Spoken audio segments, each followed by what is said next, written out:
అందరికీ నమస్కారం. నేను శిరీష. ముందుగా అందరికీ శ్రీ పరాభవనామ సంవత్సర ఉగాది శుభాకాంక్షలు. ప్రస్తుతం మనతో పాటు ఉన్నారు సుప్రసిద్ధ జ్యోతిష్య వాస్తు పండితులు బ్రహ్మశ్రీ డాక్టర్ నాయకంటి మల్లికార్జున శర్మ గారు. గురుగారితో మాట్లాడదాం. నమస్కారం గురుగారు. నమస్కారం గురుగారు, మీకు కూడా ముందుగా ఉగాది శుభాకాంక్షలు. తప్పకుండా మీకు కూడా మన ఛానల్ వాళ్ళకి మీకు కూడా. గురుగారు, ముందుగా ఉగాది అనగానే మన తెలుగింటి వారందరూ వ్యక్తిగతంగా జాతకాలు చూసుకుంటుంటారు కదా. మరి ద్వాదశ రాశిలో అయిన మేషరాశి వారికి ఈ సంవత్సరం ఎలా ఉండబోతుందంటారు? ఎలాంటి జాగ్రత్తలు తీసుకోవచ్చు అంటారు? ఆర్థిక పరంగా, ఆరోగ్య పరంగా ఈ నవగ్రహాల ప్రభావం ఈ రాశిపై ఎలా ఉంటుందంటారు? ఓం శ్రీ గురుభ్యో నమః. ఓం శ్రీ మాత్రే నమః. వాగర్ధావివ సంప్రోక్తో వాగర్ధ ప్రతిపత్తే జగతో పితరౌ వందే పార్వతీ పరమేశ్వరౌ.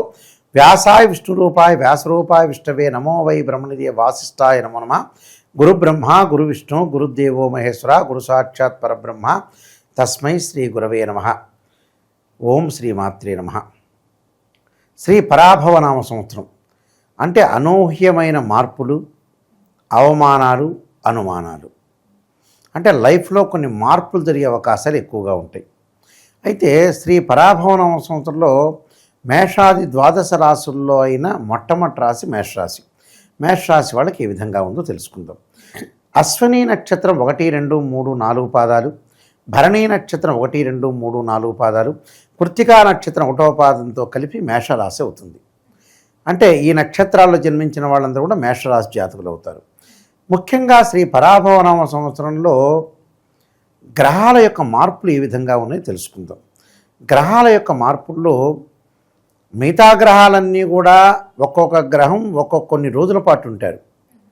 సహజంగా ఇప్పుడు గ్రహాల యొక్క మార్పుల్లో అతిపెద్ద గ్రహాలైన గురువు, శని, రాహుకేతుడు, మిగతా గ్రహాలన్నీ కూడా 30 రోజుల పాటు ఒక రాశి నుంచి మరొక రాశికి మారుతాయి. రాహుకేతుడు 18 నెలల పాటు, అలానే కుజుడు వచ్చే 45 రోజుల పాటు ఉంటాడు. అయితే గురువు యొక్క బలం ఏ విధంగా ఉందో తెలుసుకుందాం.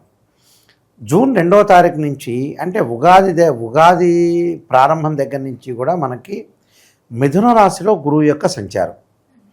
జూన్ 2వ తారీఖు నుంచి కర్కాటక రాశిలోకి ప్రవేశిస్తాడు. అంటే కర్కాటక రాశిలోకి ప్రవేశం జరుగుతుంది. ఎప్పటి వరకు ఉంటాడు కర్కాటక రాశిలో అంటే సహజంగా కర్కాటక నుంచి మళ్ళీ సింహానికి మారుతాడు. సింహానికి మార్పు అనేది జరుగుతుంటుంది. అంటే అక్టోబరు 31వ తారీఖున గ్రహము మార్పు జరుగుతుంటుంది. ఎక్కడ మార్పు జరుగుతుందంటే కర్కాటక నుంచి సింహరాశిలోకి మార్పు జరుగుతుంది. సింహరాశిలో అంటే అతిచారంతో ముందుకెళ్తారు. అలానే వక్రగతి మళ్ళీ పొందుతాడు. డిసెంబర్ 18 నుంచి అతిచారం తర్వాత మళ్ళీ డిసెంబర్ 18 తర్వాత వక్రగతిలో ఉంటాడు గురువు. వెనక్కి వస్తుంటాడు. అంటే వెనకటి యొక్క ఫలితాలు వస్తాయని అర్థం. వక్రగతి అంటే ఒక రాశి నుంచి మరో రాశికి వెనక్కి వచ్చే అవకాశాలు ఎక్కువగా ఉంటాయి. వెనక్కి రావటం అని కాదు, ఆ ఫలితం అలా ఏర్పడుతుంటుంది. అలానే శని యొక్క ప్రభావాన్ని మనం చూసుకున్నట్టయితే జూలై 25వ తారీఖున శని మళ్ళీ వక్రస్థితిలోకి వస్తాడు. ఎప్పటి వరకు? డిసెంబర్ 10 వరకు కూడా వక్రస్థితిలో ఉంటాడు. వక్రస్థితిలో అంటే దాని వెనక యొక్క ప్రభావం పడుతుంది అని అర్థం. ఇలానే రాహుకేతులు ఉన్నారు. రాహు వచ్చేటప్పటికల్లా డిసెంబర్ 7వ తారీఖు నుంచి కుంభరాశి నుంచి మకర రాశిలోకి, కేతు వచ్చేటప్పటికల్లా సింహరాశి నుంచి కర్కాటక రాశిలోకి ప్రవేశం జరుగుతుంది. అంటే ఈ గ్రహాల యొక్క కలయిక ఈ విధంగా ఉంది. అంటే కొన్ని త్రిగ్రహ కూటములు, చాతుర్గ్రహ కూటాలు, పంచగ్రహ కూటాలు, గ్రహణాలు ఇలాంటివన్నీ కూడా సంభవిస్తుంటాయి. అయితే అసలు ఎలా ఉండబోతుంది వీళ్ళకి? సహజంగా చూస్తుంటే మేషరాశి వాళ్ళకి ఏమిటి అని అంటే ఏదైతే నేను డేట్ చెప్పానో అంటే జూన్ 2 దగ్గర నుంచి కర్కాటక రాశిలోకి ప్రవేశం జరుగుతుంది. అక్టోబర్ 31వ తారీఖున సింహరాశిలో అతిచారంలోకి వెళ్తాడు. అతిచారంలో వెళ్ళిన తర్వాత చాలా అనుకూలంగా ఉంటుంది. అంటే ఆర్థిక పరంగా ఆదాయం బాగా ఎక్కువగా ఉంటుంది. ఎందుకంటే వీళ్ళకి ఆదాయం అనేది 11 ఉంటుంది, వ్యయం అనేది తక్కువగా ఉంటుంది. వ్యయం అంటే 5 ఉంటుంది, రాజ్యపూజ్యం అంటే 2 ఉంటుంది, అవమానం 4 ఉంటుంది. అంటే అవమానం ఎక్కువ ఉంటుంది. అంటే ఆదాయం ఎందుకు ఉంటుంది అంటే 6 పాళ్ల పాటు ఆదాయం ఉంటుంది. అంటే 11, 5 మనకి 11 అంటే 5కు 6 కూడాలి. అంటే 6 రెట్లు ఎక్కువగా ఉంటుంది అని అర్థం. అంటే ఆర్థిక పరంగా గురువు వల్ల అనుకూలంగా ఉంటుంది. ఎప్పటి నుంచి? మనకు సహజంగా అక్టోబర్ 31 నుంచి అనుకూలంగా ఉంటుంది. వాళ్ళకి కంటిన్యూగా అనుకూలంగా ఉంటుంది. అంటే సింహరాశిలోకి ప్రవేశం చేయప్పటి నుంచి బాగుంటుంది. అంటే ధనధాన్య వృద్ధి కలిగే అవకాశాలు ఎక్కువ ఉండటం, సంతానం కలగటం, ఫైనాన్షియల్ పరంగా ప్రణాళికాబద్ధంగా రూపొందించుకునే అవకాశాలు, సరైన ప్రణాళికలు ఏర్పాటు చేసుకోవటం వల్ల కూడా అనుకూలమైన ఫలితాలు బాగా ఎక్కువగా ఉంటాయి. అలానే శుక్రగ్రహాన్ని, బుధగ్రహాన్ని, రవిగ్రహాన్ని చూసుకునేటట్టయితే వివాహాది శుభకార్యక్రమాలు చేసుకునే అవకాశాలు ఎక్కువ ఉంటాయి. శుభకార్యక్రమం నిర్వహణలో ముందుకుంటారు. ప్రేమించిన యువకులకు కూడా వివాహాలు జరిగే అవకాశాలు ఖచ్చితంగా ఉంటాయి. మంచి సంబంధ బాంధవ్యం కలిసే అవకాశాలు ఎక్కువ ఉంటాయి. కానీ టోటల్గా లిటిగేషన్ విషయంలో చాలా జాగ్రత్త ఉండాలి. అంటే లిటిగేషన్స్ లేకుండా చూసుకోవాలి. ఎక్కడ కూడా ప్రాబ్లం లేకుండా, లిటిగేషన్స్ లేకుండా చూసుకోవడం చాలా ఇంపార్టెంట్ ఇక్కడ. అంటే ఆస్తిపాస్తులు కలిసి రావటం ఒకటే కాకుండా ప్రతి పనిలో కూడా కొంత విజయం సాధించే అవకాశాలు కూడా బాగా ఎక్కువ ఉంటాయి. అంటే ఏమీ ప్రాబ్లం లేదు ఇక్కడ. కొన్ని రకరకాల ప్రాబ్లమ్స్ అనేవి మనకి చిక్కులు రాకుండా చూసుకోవాలని అర్థం. చిక్కులు రాకుండా చూసుకోవాలంటే ఏంటంటే ఏదైతే మనం చేస్తున్నామో వర్త్ఫుల్గా వెళ్ళాలి అని అర్థం. అంటే ప్రణాళికాబద్ధంగా వెళ్ళాలి. అంటే ఇక్కడ గురువు బాగానే ఉన్నాడు, శని బాగానే ఉన్నాడు, ధనధాన్య వృద్ధి కలుగుతుంది, అన్ని ప్రణాళికాబద్ధంగా ముందుకు వెళ్తారు, ప్రతి విషయంలో కూడా అనుకూలంగా ఉంటుంది. అంటే అన్ని రకాల అనుకూలంగా ఉండే అవకాశాలు ఎక్కువ ఉంటాయి. సహజంగా ఏమిటి అని అంటే ప్రతి విషయంలో కూడా కొంత పొరపాట్లు దొరకకుండా చూసుకోవాలి. ఇప్పటి నుంచి డిసెంబర్ 6 నుంచి అంటే ఉద్యోగంలో ప్రమోషన్లు, నిరుద్యోగులకు మంచి ఉద్యోగ అవకాశాలు, విదేశాలకు వెళ్ళే అవకాశాలు కూడా బాగా ఎక్కువ ఉంటాయి. మేషరాశి వాళ్ళకి గురువు యొక్క బలం వల్ల అనుకూలంగా ఉంటుందని చెప్పుకోవచ్చు. అంటే ప్రణాళికాబద్ధంగా ఉండే అవకాశాలు ఎక్కువ ఉంటాయి. అన్ని రకాలమైన ప్రణాళికను రూపొందించుకుంటారు. ప్రతి పనిలో కూడా ముందుకు వెళ్ళే అవకాశాలు ఎక్కువగా ఉంటాయి. అంటే లైఫ్లో గురుబలం బాగున్నట్టు అర్థం. శ్రీ పరాభవనామ సంవత్సరం టోటల్గా. అలాగే శని యొక్క బలాన్ని మనం చూసుకునేటట్టయితే శని మార్పు జరుగుతాడు, వక్రస్థితిలోకి వెళ్ళిపోతాడు కదా. జూలై 25వ తారీఖు నుంచి వక్రస్థితిలోకి వెళ్ళిపోగానే అనుకూలంగా ఉంటుంది వాళ్ళకి. అదే మీన రాశిలోనే ఉంటాడు. వక్రస్థితిలో వెళ్ళింది అంటే దాని వెనకటి యొక్క ఫలితం వస్తుందని అర్థం. అప్పుడు లాభస్థానం యొక్క ఫలితం ఉండటం వల్ల అన్ని లాభాలు కలుగుతాయని అర్థం. అంటే శని వల్ల మంచి లాభాలు కలగటమే కాకుండా ధనధాన్య వృద్ధి, బ్యాంకు లోన్లు రావటం, రుణాలు వచ్చే రుణాలని తప్పించుకుంటారు. అంటే రుణాలను ఇచ్చేస్తారు, మళ్ళీ లోన్లు రావటం ఒకటి, ఇల్లు కన్స్ట్రక్షన్ ఒకటి, వ్యాపారాన్ని, నూతన వ్యాపారాన్ని ప్రారంభం చేయటం, వ్యాపారంతో పాటు ప్రత్యేకంగా వాళ్ళకి కొన్ని కొత్తగా రూపొందించుకునే అవకాశాలు ఎక్కువ ఉంటాయి. అంటే గృహ ఉపకరణాలు, బంగారు వస్తువులు, బంగారు ఆభరణాలు, వాహన ప్రాప్తులు కలిగే అవకాశాలు ఎక్కువ ఉంటాయి. సరైన నిర్ణయం అనేది బాగా తీసుకుంటారు వీళ్ళు. సరైన సమయంలో సరైన నిర్ణయం తీసుకునే అవకాశాలు ఎక్కువ ఉంటాయి శని యొక్క బలం వల్ల. అంటే శని గురువు బాగానే ఉన్నారు వాళ్ళకి. రాహువు దగ్గరికి వచ్చేటప్పటికల్లా ప్రస్తుతం మేషరాశి వాళ్ళకి లాభంలో రాహువు ఉన్నాడు, తర్వాత దశమంలోకి వెళ్ళిపోతాడు. అంటే డిసెంబర్ 7 నుంచి కొన్ని మార్పులు జరుగుతాయి, అనూహ్యమైన పరిణామాలు. ఎలాంటి వృత్తిపరంగా కొంత జాగ్రత్త ఉండాలి. జాబ్ పరంగా అంటే వృత్తి ఉద్యోగాలు అంటే జాబ్ ఎంప్లాయ్మెంట్ పరంగా చాలా జాగ్రత్త ఉండాలి. అంటే కొలీగ్స్తో గొడవలు జరగకుండా ప్రశాంతమైన వాతావరణంతో ఉండటం మంచిది. అలానే కేతు యొక్క బలం వల్ల తీర్థయాత్రలు, పుణ్యక్షేత్రాలు చేసే అవకాశాలు ఎక్కువ ఉంటాం. అలానే తల్లి యొక్క ఆరోగ్యాన్ని కూడా ఫస్ట్ ప్రయారిటీ ఇవ్వాలి. అంటే చతుర్థ స్థానంలోకి వస్తాడు. ప్రజెంట్ డిసెంబర్ 7 వరకు బాగున్నాడు. డిసెంబర్ 6వ తారీఖు నైట్ వరకు కేతు బాగుంటాడు. అలాగే రాహు కూడా బాగుంటాడు. తర్వాత రోజుల్లో రాహుకేతులు మార్పులు జరుగుతుండటం వల్ల కొన్ని ఇబ్బందికరమైన వాతావరణం వస్తుంది. రాహు వల్ల ఎలాంటి ఇబ్బందులు వస్తుంది? విదేశాలకు వెళ్ళే వాళ్ళు ఖచ్చితంగా డిసెంబర్ 6 లోపల ప్లాన్ చేసుకోవాలి. అలానే రియల్ ఎస్టేట్ కానీ, కన్స్ట్రక్షన్స్ కానీ, ఇళ్ళు కొనుగోలు కానీ, భూములు కొనుగోలు కానీ వీళ్ళందరూ కూడా ఖచ్చితంగా డిసెంబర్ 6 లోపల ప్లాన్ చేసుకొని కొనుక్కోవాలి. అంటే కుజవత్ కేతు అంటారు. కుజవత్ కేతు అంటే కుజుడి యొక్క ఫలితాన్ని కేతు ఇస్తాడని అర్థం. అంటే పిత్రార్జితం కలిసి వచ్చే అవకాశాలు ఉంటాయి. డిసెంబర్ 6 లోపల అన్నదమ్ముల మధ్యలో సఖ్యత బాగా పెరుగుతుంది. కానీ డిసెంబర్ 7 తర్వాత విభేదాలు రాకుండా చూసుకోవాలి, జాగ్రత్త పడాలి. ఇవన్నీ గోచారరీత్యా చెప్పబడే ఫలితాలే. అలానే అనారోగ్య విషయంలో కూడా డిసెంబర్ 7 నుంచి కొంత అధిక మొత్తాన్ని ఖర్చు చేసే అవకాశాలు ఎక్కువ ఉంటాయి హాస్పిటల్ విషయంలో. కానీ అంటే వ్యతిరేక ఫలితాలు రాకుండా చూసుకోవాలి. అవినీతి అంటే ఎవరైతే ఎంప్లాయీలు ఉన్నారో వాళ్ళు కొంత బదిలీలు, కోర్టు కేసులు రాకుండా చూసుకోవాలి. అలానే పూలు, పండ్లు, వస్త్రాలు, వ్యాపారులు అందరికీ కూడా కొంత అనుకూలంగా ఉండటం ఒకటి. ఎలక్ట్రానిక్స్ రవాణా సౌకర్యం వాళ్ళకు కూడా చాలా బాగుంటుంది.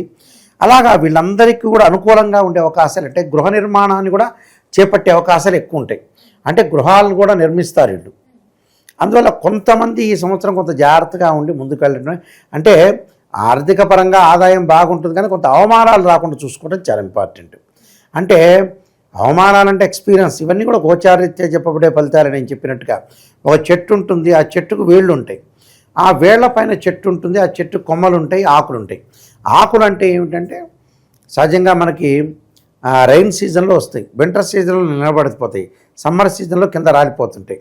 అంటే గ్రహాలన్నీ కూడా రొటేట్ అవుతుంటాయి. అంటే దిస్ ఇస్ ద గోచారం అంటారు, దిస్ ఇస్ ట్రాన్సిట్ సిస్టమ్ అంటారు.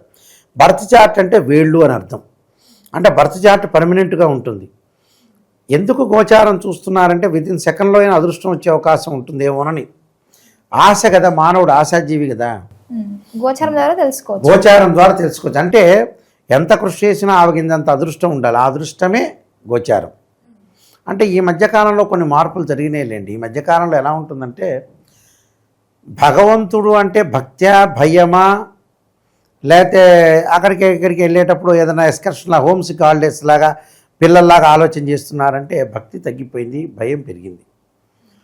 భక్తి అంటే ఏంటంటే పాప కార్యక్రమాల విషయంలో ఏదో పాపం చేయటం, తిరుపతికి వెళ్ళటం, శ్రీశైలంకి వెళ్ళటం, పాపం ఆయన మీద పడేయటం భారం. మనం అన్ని తప్పులు చేయటం, భగవంతుని పడేయటం. భగవంతుడు ఏం తిక్కలా, ఆయన ఏం కాదు, అన్నీ చూస్తుంటాడు. నువ్వు మంచివాడా కాదా, నువ్వు క్యారెక్టర్ ఏంటని చూస్తాడు. భక్తి ఎక్కువ కావటంలో తప్పు లేదు. కానీ మనం వింటర్ సీజన్లో వెళ్తుంటాం ఏదైనా హైవేలో, విజయవాడ కర్నూలులో, అక్కడ స్నో అదే మంచు వస్తూ ఉంటుంది. అలాగా భక్తి యొక్క ముసుగు ఎక్కువైపోయింది. కారణం ఏంటంటే తల్లిదండ్రులను పక్కన పెట్టేసేసి, తల్లిదండ్రులు కానీ ఎవరన్నా చీటింగ్ చేయటం కానీ, ఎవరన్నా చండాలం చేయటం కానీ, చీటింగ్ ఎక్కువ చేయటం ఒకటి. సరే వ్యక్తిగత జీవితంలో వాళ్ళవి తిండి తింటారు, రకరకాలు ఉంటుంది, దాని విషయం కాదు. మోసం చేయటం, చీటింగ్ చేయటం, వెంబడే వెంకటేశ్వర స్వామి కాళ్ళు పట్టుకోవటం, ఇదే పని. ఎవరైనా ఒకసారి క్షమిస్తాడు, రెండోసారి భగవంతుడు క్షమిస్తాడు, మూడోసారి క్షమిస్తాడు, నాలుగోసారి పొద్దుగులు వీడిని క్షమించడు. వీడిదే పని అట్టుంది, వీడి పెద్ద చీటింగ్ వెదవని. నీకే ఇన్ని తెలివితేటలుంటే భగవంతుడికి ఎన్ని తెలివితేటలు ఉండాలండి, అవునా కాదా? మన చీటింగ్ చేస్తున్న భగవంతుడికి తెలియదా? మాతృదేవో భవ పితృదేవో భవ అన్నాడు. నువ్వు తల్లిదండ్రులను చూడమని అంటారు శాస్త్రంలో. చనిపోయినప్పుడు పిండ ప్రదానాలు ఇలాంటివన్నీ సొసైటీ కోసం, బంధువుల కోసం పెడుతుంటారు. పొద్దుకులు కూడా ఏదో నిష్ఠాగరిష్ఠుడిలాగా వెంకటేశ్వర స్వామి టెంపుల్కి వెళ్ళటాలు, శ్రీశైలంకి వెళ్ళటం, ఇలాంటివన్నీ జరుగుతుంటాయి. నిష్ఠాగరిష్టం అంటే ఏంటంటే ఇప్పుడు చూడండి, కాశీకి వెళ్తామా, కాశీలో బెండకాయలు దొండకాయలు తినని పదార్థాలన్నీ వాడి మొహాన పడేస్తారు. దేవుడు ఆ నదిలో బ్రాహ్మడు చెబుతాడు కదా, బ్రాహ్మడు ఆ నదిలో పడేయటం, వారి మొహాన పడేయటం జరుగుతుంటుంది. అయితే ఇక్కడ నదిలో సముద్రంలో పడేయటం కాదు, నదిలో పడేయటం కాదు. భగవంతుడు ఏం చెప్పాడంటే అరిషడ్ వర్గాలని జయించాలన్నారు. అంటే కామక్రోధ లోభాలని తగ్గించుకోవాలి, నీ వ్యసనాలకు తగ్గించుకొని ఆ వ్యసనాలని వదిలేయమన్నాడు కాశీలో. పాపం మన వాళ్ళు వదిలేయలేక అలాంటివన్నీ కూడా మందు దాటం ఇలాంటివన్నీ వదిలేయకుండా వీళ్ళు ఏం చేశారంటే బెండకాయ దొండకాయ ఏదో ఇష్టమైన పదార్థం ఉంటుంది కదా.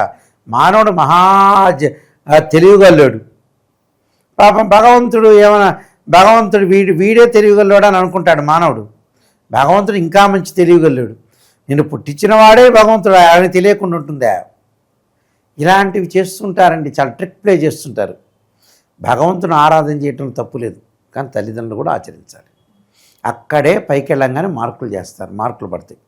అదివరకు ఎంసెట్ ఐఐటి మార్కులు ఉన్నాయి కదా, ఒక క్వశ్చన్కి రైట్ రాస్తే ఇంకో క్వశ్చన్కి రాంగ్ రాస్తే మైనస్ మార్కులు వేస్తారు చూసారా.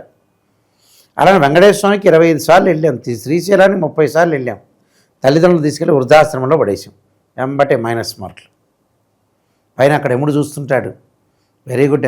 వెంకటేశ్వర స్వామి దగ్గరికి వెళ్ళారు, శ్రీశైలం మల్లికార్జున స్వామి దగ్గరికి వెళ్ళారు, ఓకే వెరీ గుడ్, 100కి 100 వేస్తాడు. వేయంగానే ఎంబటే పైకి వెళ్తుంది పరమేశ్వరుడి దగ్గరికి, మన పేపర్ ఎగ్జామినేషన్ పేపర్. యముడు ఎలా దిద్దాడని పరమేశ్వరుడు చూస్తాడు, మళ్ళీ అసిస్టెంట్ చూస్తాడు.